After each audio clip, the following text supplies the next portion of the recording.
Once upon a time, there was a young man named Ali who was addicted to pornography. He would spend hours every day watching pornographic videos and pictures. Ali's addiction to pornography was having a negative impact on his life. He was struggling in school, he was having trouble forming relationships, and he was feeling increasingly isolated and depressed. One day, Ali decided that he needed to change his life.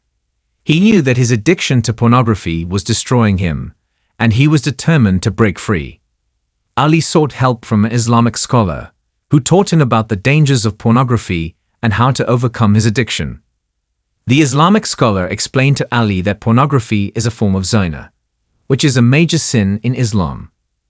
Zina is harmful to both the individual and the society as a whole. It can lead to the breakdown of families, the spread of sexually transmitted diseases, and the increase of crime.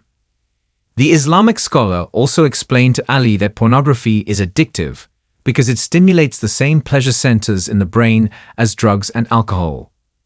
Over time, pornography can become so addictive that it can be difficult to break free, even if the person wants to. The Islamic scholar taught Ali how to overcome his addiction to pornography through prayer, fasting, and charity. He also taught Ali how to avoid pornography by staying away from websites and people that might trigger his addiction. With the help of the Islamic scholar, Ali was able to overcome his addiction to pornography. He is now living a happy and fulfilling life.